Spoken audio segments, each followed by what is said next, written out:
What's going on, everyone, and welcome to episode number 2 of the Migrate Your Money podcast. I'm your host, Jeremy Crocker, and alongside me today is my co-host and certified financial planner, Drew Feitz. In today's episode, we talk about how Drew and I met in college and share some funny stories from our experiences at Indiana State. We then dive into a little background about myself and touch on some of the tremendous people I have in my life and how I went from being a project engineer at one of the largest construction management firms to launching Migration Wealth Management with Drew. We then pivot to Drew, where he gives us his background and story, which has been built on hard work and discipline. Drew then talks about his travel experiences to Greece and Italy and how he loves to continue to learn each and every day. So without further ado, welcome and enjoy. All right, Jeremy, got your first official podcast recording in the other day. How do you feel? I feel good. I feel like a seasoned vet now, Drew. I feel good. One in and you're a seasoned vet. Yeah, I'm good. I'm ready to start doing this full time, I guess. There you go. Any other good news to share for us? Yeah, so I do have a good news. As you're aware, springtime right now, right? So weather kind of sucks.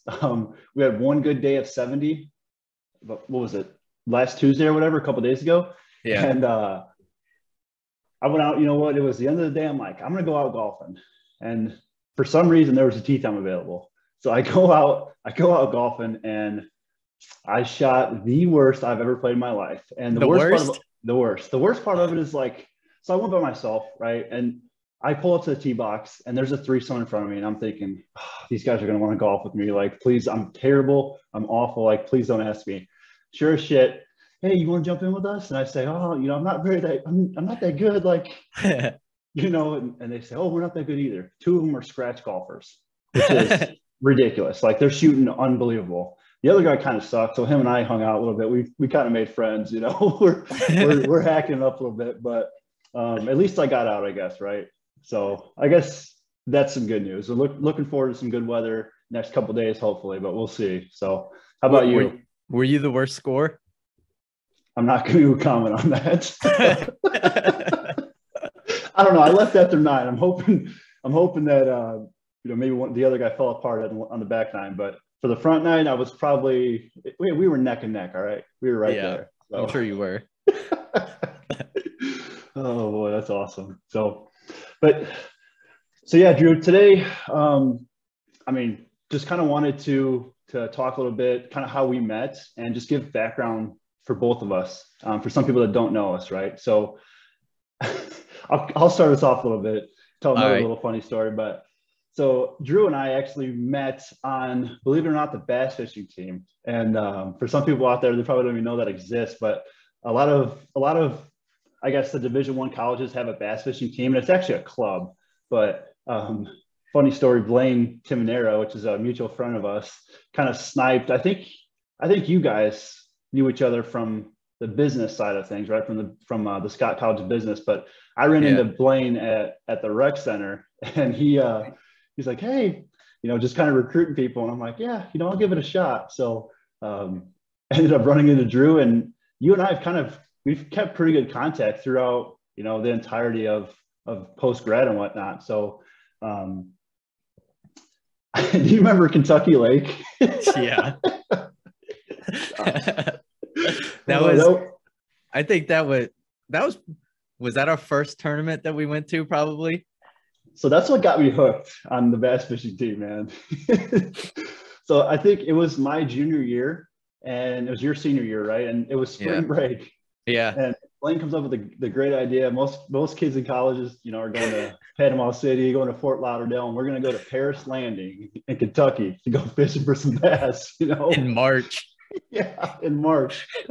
Anyways, so we fished that tournament, right? And Blaine and I did pretty well the first day, but there's people pulling up in like a brand new, legend boat, $70,000 boat. And we pull up in like this old 1987 like winter boat. I mean, it's better than my boat. So, and then we did well on the first day. I mean, we were like top 20, and then the last day we just got smoked. So I don't think we caught a fish the whole weekend. Oh, I'm pretty sure Rylan snagged a drum. It was pretty big, but Dude, those are the worst.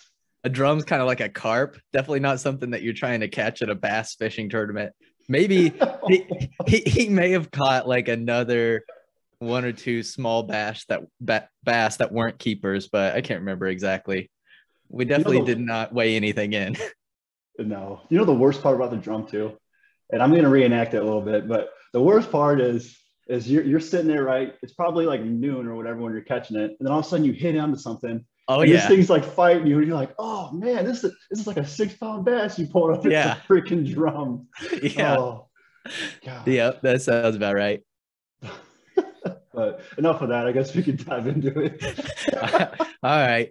Let's dive into kind of your story, your background a little bit. So just start at the beginning, tell us who you are, where you're from, those types of things. And I might jump in with some questions as you're going through it. So. Okay. Yeah, absolutely. So I'm from a small town in Northwest Indiana. A lot of people have probably not heard of it, but it's called Schneider. It's a population of 234. And I just looked it up before this, so that's confirmed.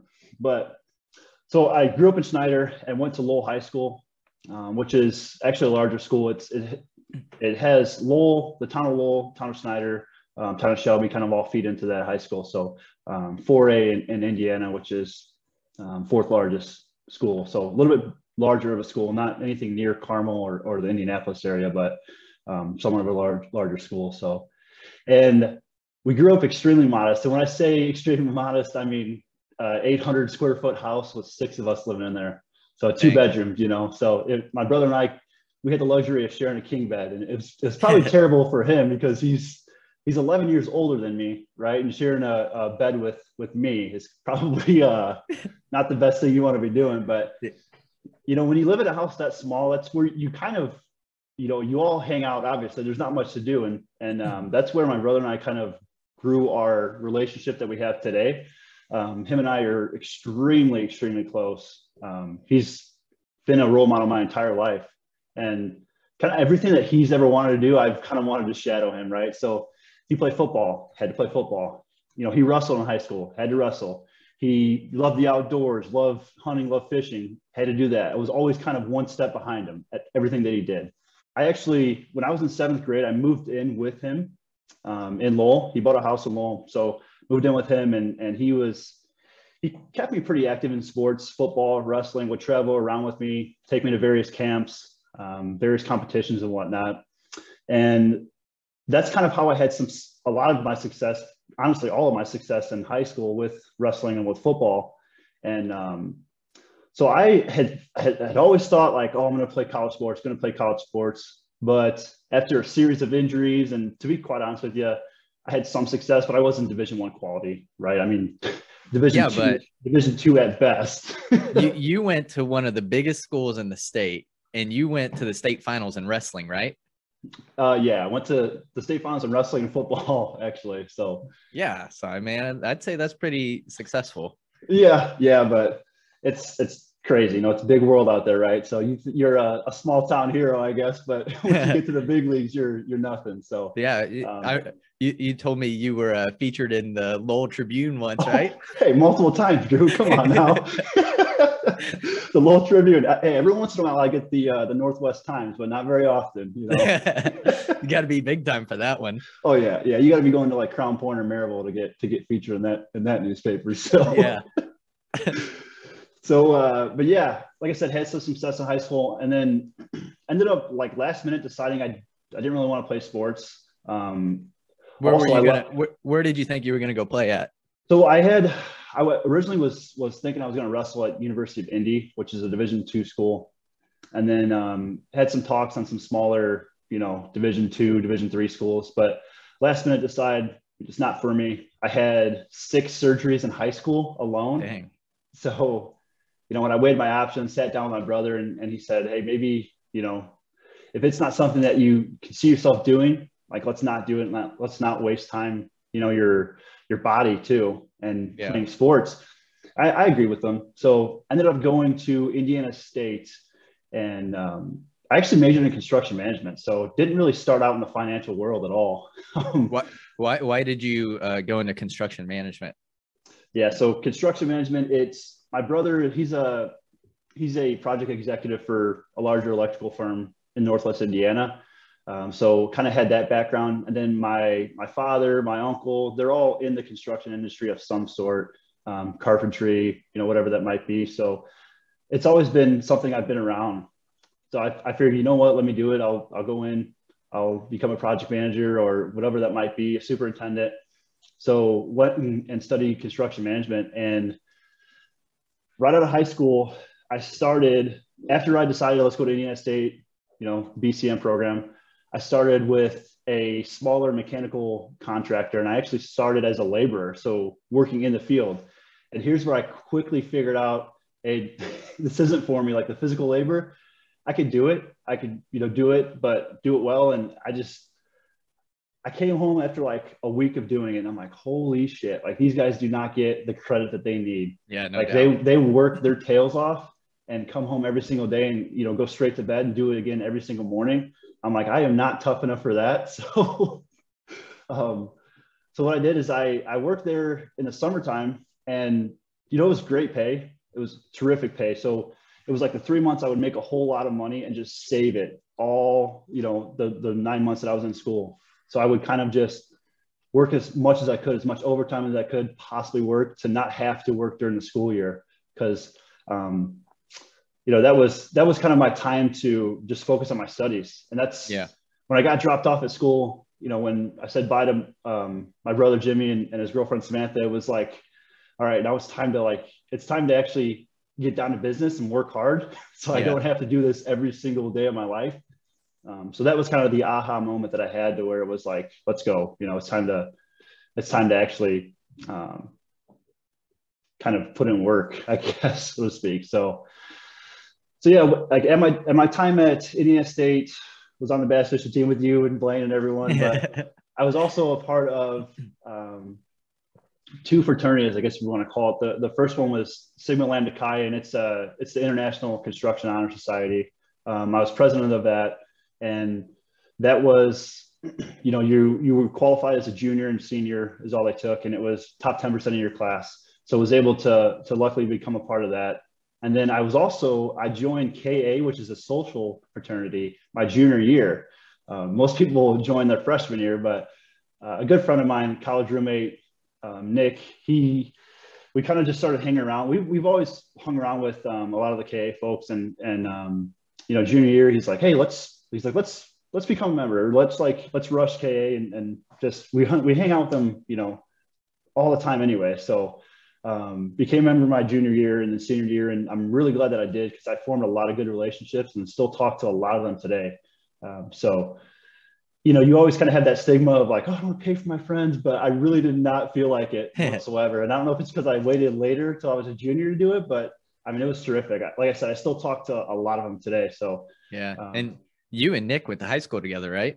Yeah, we did. So Nick, man, what a story. What a great guy. He's like, if you look at Thor, at one point he had longer hair. If you look at Thor, it's like an exact picture of him. He's just like chiseled, just jacked out of his mind. He's still like that today too. I don't know what he does, but he just lives in the gym and just loves it. But he, during college, I definitely was in the best shape of my life because of him. He would, like, we'd work out 2 hours a day, come home and just eat straight, like clean meals. And yeah, he's someone, he's a specimen for sure. So, so yeah, I mean, back to like junior year is when I actually did an internship in Austin, Texas. And like, that was my first little taste of traveling. I've always, like I said, I grew up in small town, Northwest Indiana, so didn't really travel too much. And boy, I really enjoyed, travel. I know you did some traveling yourself. We'll touch on that in a little bit, but just getting out of the state of Indiana and going down to Texas, I really fell in love with it. And then once I, graduated, I took a full-time position as a project engineer with a company in Chicago called the Walsh Group, fairly large construction firm. So now that you're saying that, I remember actually you had offers from a couple different companies, and you actually called me to talk about it. I'm just now remembering that. Yeah. I don't know why you would call me of all people, but I'm sure you called other people as well. I trust your opinion, Drew. I trust your opinion, and still do today. So, fair enough. Yeah. But yeah, I mean, that was the one thing too, is they gave offers early. So it was like first semester, like early on first semester, my senior year, I got offered from Walsh. Yeah. And that's the one thing. It's like, man, do I take it? Do I not take it? It's so early, you know, at that point. I mean, this is back in 2016 and construction was booming. So like there was a lot of jobs out there. There's still jobs out there today, but there was a lot of jobs back then. So I ended up taking it, you know, back in Chicago. And I did start traveling a little bit more, did projects on the University of Notre Dame. So work up in Michigan and whatnot.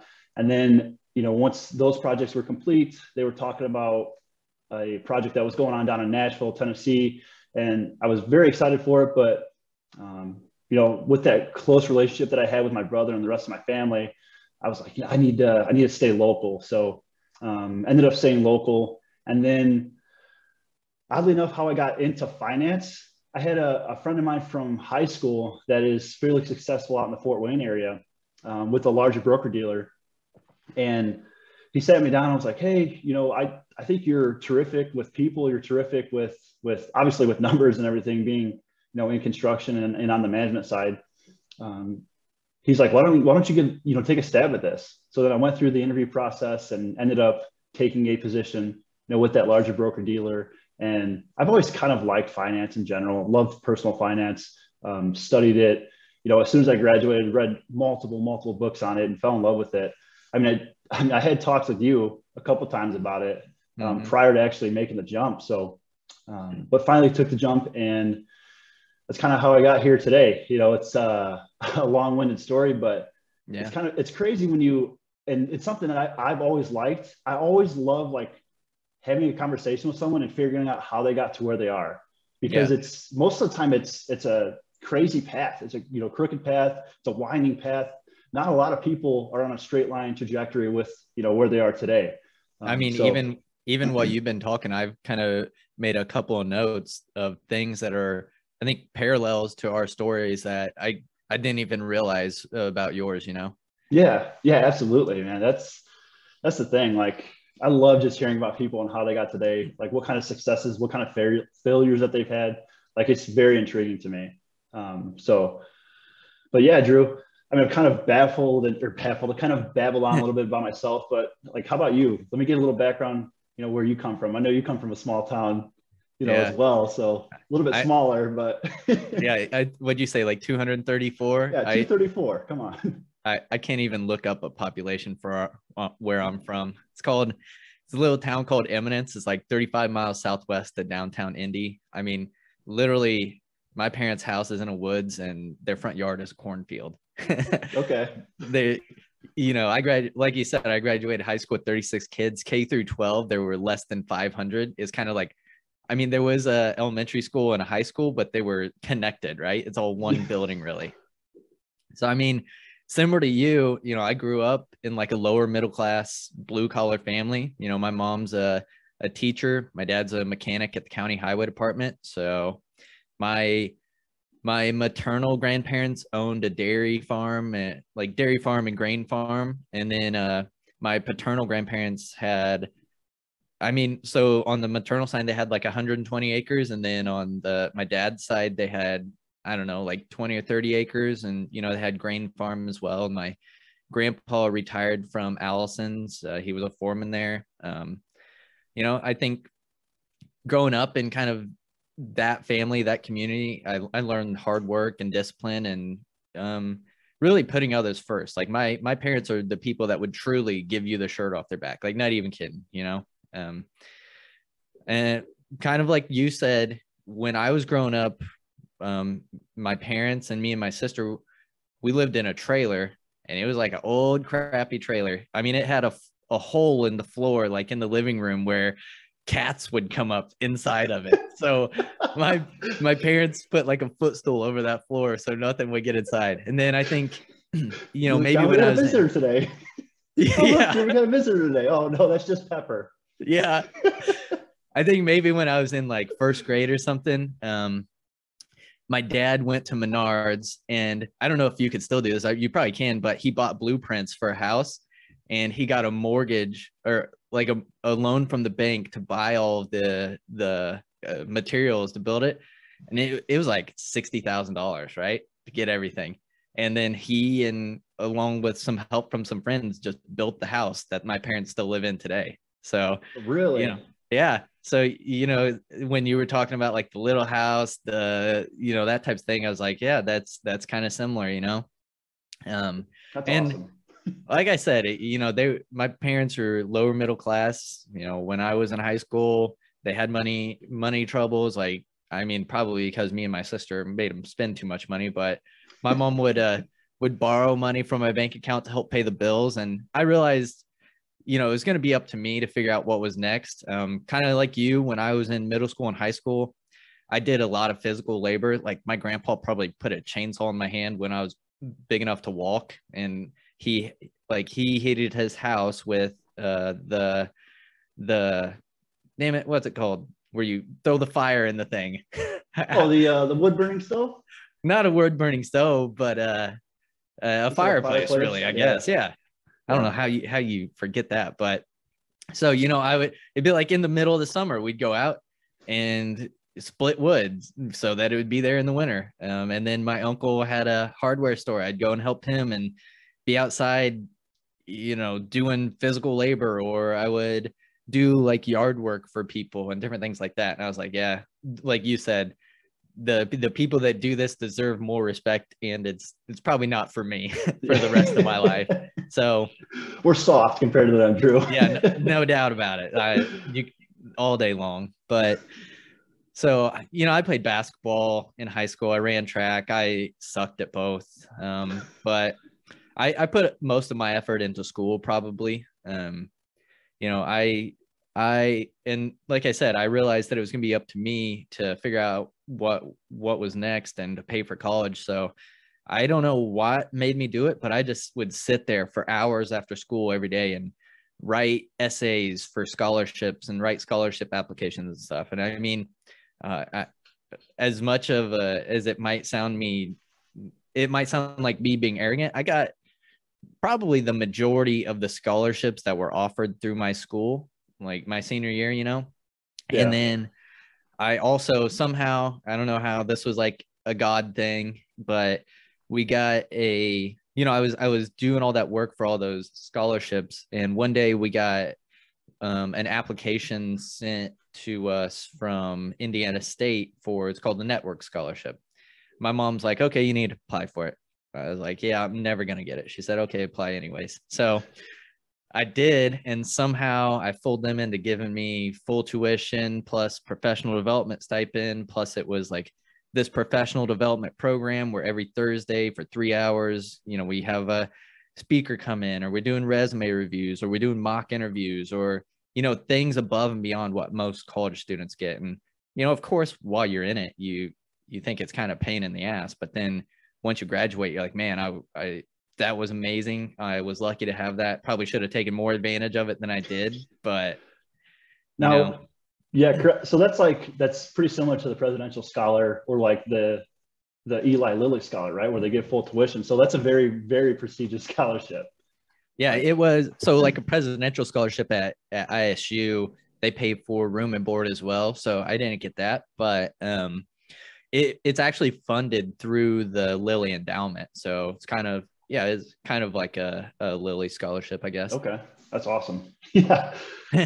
I mean, I think while I was in school, some of the things that I really enjoyed, I guess when I was in high school, my parents hosted foreign exchange students, because there was a family in our community that, I don't know, they were on the board of, you know, the high school foreign exchange student, whatever it is, in Indiana, in central Indiana, and they needed places for kids to stay. So my parents said that people could come. I think during our time, we probably hosted 3 or 4 foreign exchange students. And okay.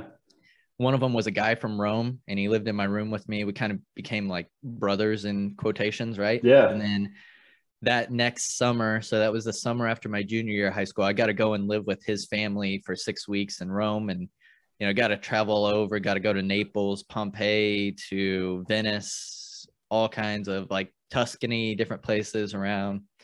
And I mean, that really opened my eyes. You know, I was probably like 16, 17, probably 17, I don't know, 16 or 17-year-old kid from a little redneck community, never been outside of it. And getting on a plane, going to Chicago, getting on a plane for 12 hours or how longer it takes to get to Rome and by myself. And, it was weird. And then I got there. Rome's obviously a way different world than Eminence, Indiana is, but it was an amazing learning experience. And it really, really kind of was the start of my love for travel.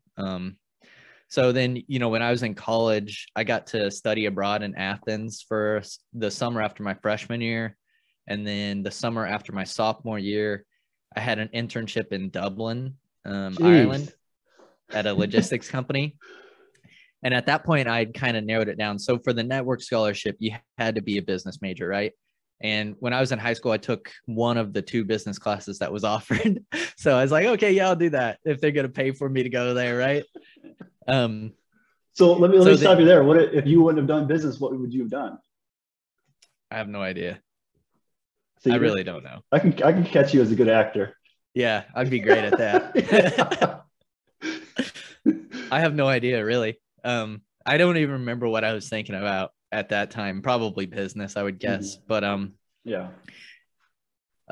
that time, like when I had the internship in Dublin, I was there for 3 months over the summer. I had kind of narrowed it down. I either wanted to do finance or operations supply chain management. And my internship was at a logistics company. And that kind of made me realize, okay, you better go the finance route.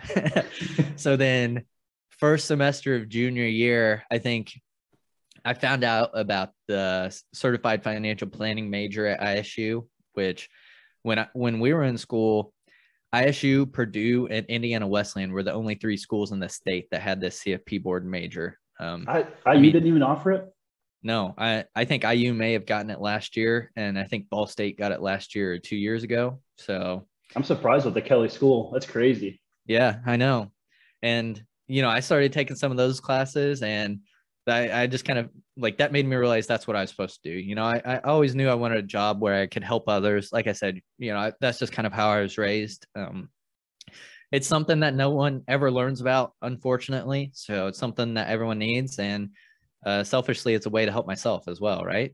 Right. I was going to say, that's crazy that they don't teach it in high school or anything like that. Like I finally took a finance course in the School of Business, and I was like, holy, like it's just some stuff that you just never would think about that they don't teach you at all. It's just figure it out on yourself. It's the most important thing in my opinion. And they just say, oh, just figure it out, as you go. So yeah, honestly, I think I still wouldn't know anything about personal finance if I hadn't found that major, unless I just somehow decided to start studying it myself once I graduated, Yeah. So I kind of immersed myself. I'm like 100% type of person, if I do something, I'm going to do it the best way possible. So I like that. I became the president of the Financial Planning Association student chapter at ISU, and Financial Planning Association is a national organization, and there's a chapter in Indianapolis, and they have quarterly meetings. So the students, we would go up to those, and I met a guy who he used to work at the firm that I previously worked at, and he said, hey, we have an internship available, you should apply for it. So applied for it, somehow fooled him to give me an internship. So I worked there. Somehow fooled him. Yeah. Yeah. Worked there the summer after my junior year, and then their portfolio manager took a job at a different company. So the second semester of senior year, I only had classes 2 days a week, Tuesdays and Thursdays, because I had just kind of planned it out that way. And then I was working I started working for them 3 days a week, trying to help backfill that portfolio manager position. So, I was driving from Terre Haute to Carmel and back, an hour, 35 minutes minimum each way. Hey, that was back when gas was sub $2 a gallon. Good thing, right? Yeah. Could you imagine doing that today? College, just a broke college student? Oh my gosh, I probably wouldn't make any money. Just be like breaking even maybe. But that was good experience, right? And then once I graduated, I started working full time at the only RIA wealth management firm like what we've started ourselves. And when I was at ISU, like I said, I was in that professional development program that was really helpful. I was in the university honors program. So, just taking like different classes, trying to challenge myself more. I got selected as a service learning scholar. I don't even know how that happened. I think it was because I was part of the honors program, but the deal with that was like identify a nonprofit organization in the Wabash Valley community and try to leave a lasting impact that kind of lasts beyond your time there. So I worked with Junior Achievement of the Wabash Valley. I was with them. I was only supposed to do a year like through the Service Learning Scholars thing, but I helped her out for 2 years there. That was pretty cool. Like I said, the student chapter member of the investment club was there, and I worked in the college business as well. I think junior and senior year, but like I said, graduated, had a double major in financial planning and investments. So I kind of got like both sides of the wealth management area. Graduated, almost worked full time, almost worked for 8 years at the company that I previously worked at until, quit my job and we started this thing. So very scary. No, I had a steady job for 8 years and decided, I'll just do something else at 100%. Yeah. I mean, that's the goal. Yeah. So I was going to say, we didn't really talk about our hobbies outside of work. Yeah, that's what I was about to say too. So outside of work, what are you into? Yeah. So for me, I mean, I enjoy golf, right? Not very good at it, but I enjoy doing it. I do enjoy sports too. I like more so the college sports and the NFL and whatnot, but I do enjoy, watching sports and whatnot too. I still am involved in fishing. I am big time in the hunting and fishing with my brother. That's a hobby that we have and do, a lot during the wintertime. We're hunting a lot, and during the fishing, during the summertime, getting out as much as we can for fishing.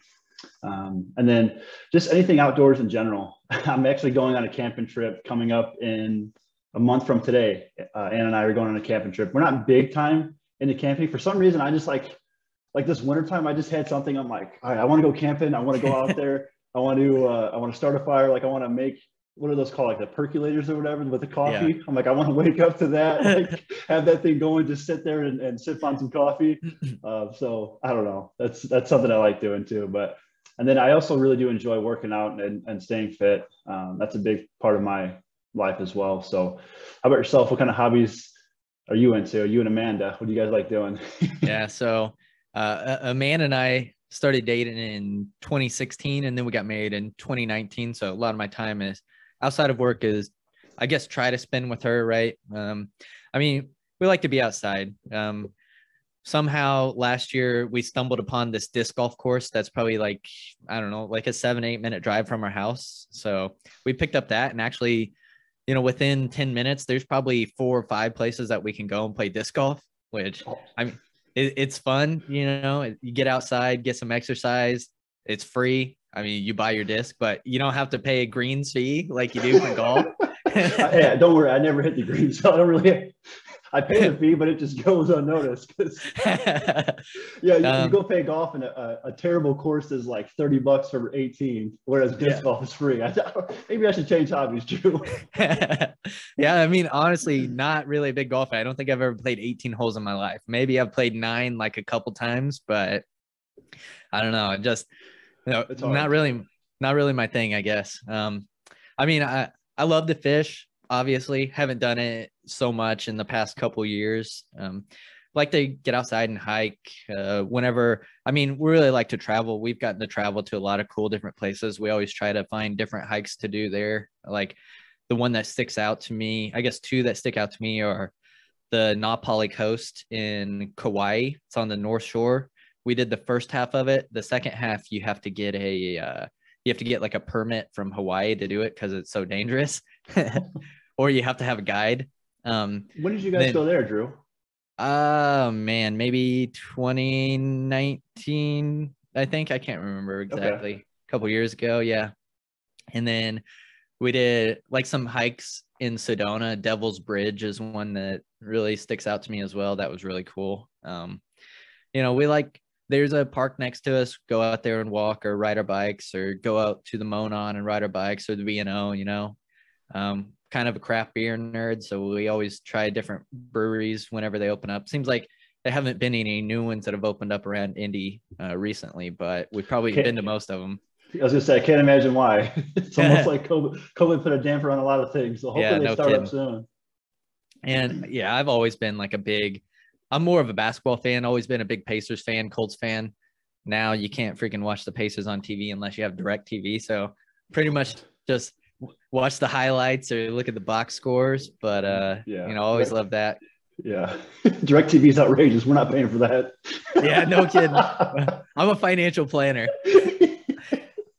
I mean, I think really, I don't know. I'm a nerd, man. I just like really like to learn. I like to challenge myself. I like to learn new things. I'm always listening to, probably always have like a physical book I'm reading, audio book I'm reading, listen to all kinds of podcasts. You know, I really read and learn a lot kind of about financial planning and investments, even though it seems like, you know, 8 years in, I should know everything. There's still things that I can pick up. And as I was thinking about this, so I used to have a podcast that I did for 3 years, and I got to interview a lot of really successful people.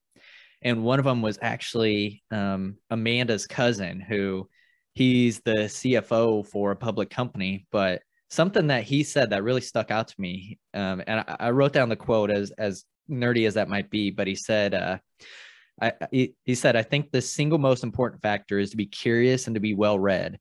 Whatever it is you're working on and whatever industry it happens to be in, if you're not naturally curious about it, if you're not waking up on a Saturday morning with a cup of coffee and reading the trade journals about it and what's coming next, you may not be in the right industry. And he said that, I was like, I think I'm in the right industry, because I'm the nerd that's going to read everything about financial planning, you know?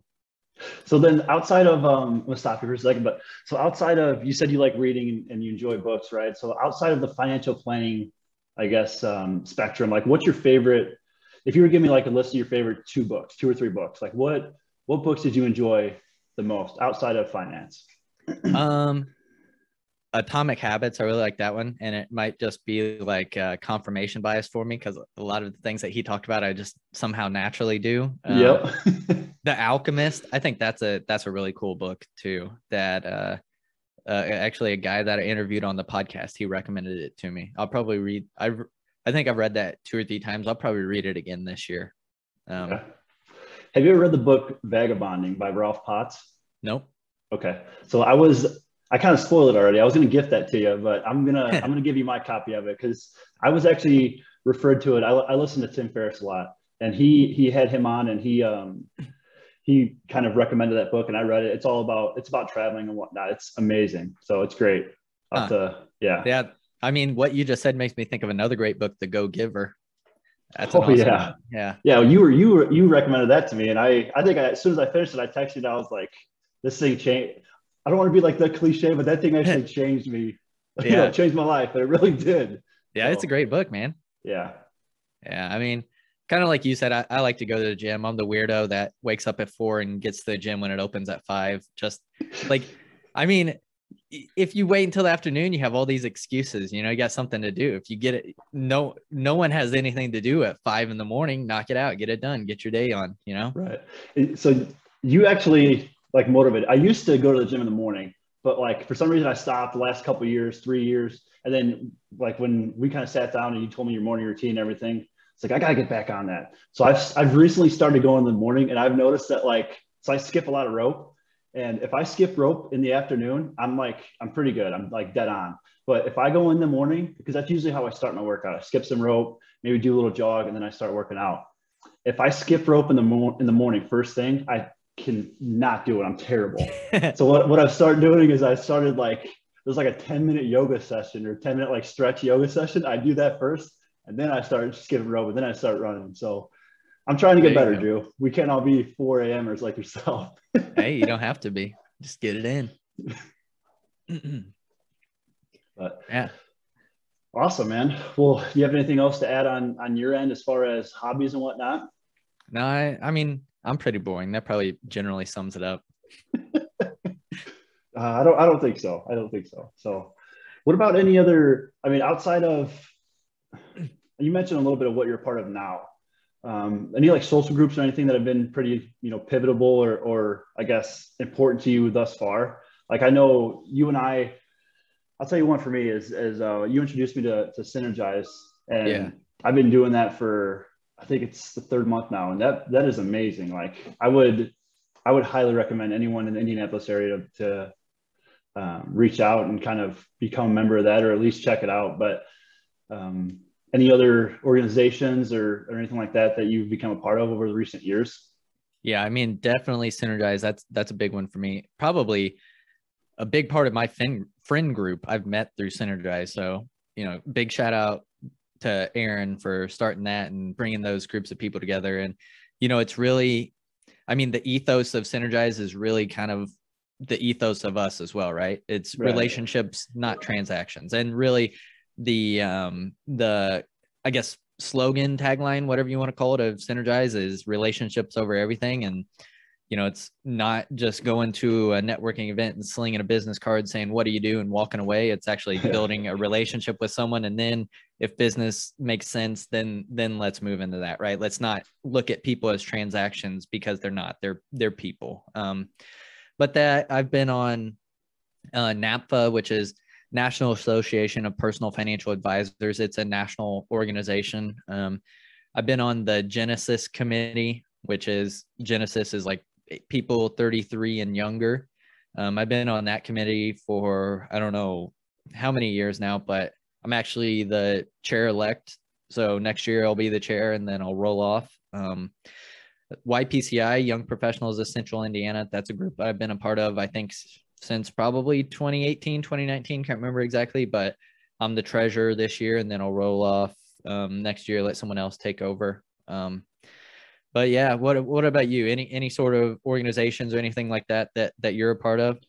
Yeah, so like being in Northwest Indiana, that's what I was going to mention too, is that we don't really have as many like networking groups like Synergize and whatnot.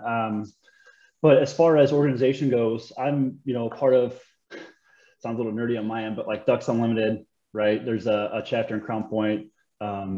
Pheasants Forever. Just recently went to a Pheasants Forever dinner with my brother, and actually was, because he's big into that too. He likes pheasant hunting. I'm not a huge fan of it, but I don't mind it that much. But as far as that go, I mean, other organizations as far as YPCI and whatnot, there's really not many up here for, I guess, us to take advantage of, because we're so close to Chicago, right? So yeah. But yeah, those are the groups I guess that I'm active in currently. I'd like to join some more. I think as we kind of evolve and everything, seeing you being a part of, as involved as you are in the city of Indianapolis, heck, maybe there might be an opportunity for me to start some kind of, organizations up here as well, because I think the young professional aspect is I guess lacking when it comes to organizations and whatnot. So Yeah. who knows? We'll see where it goes, but.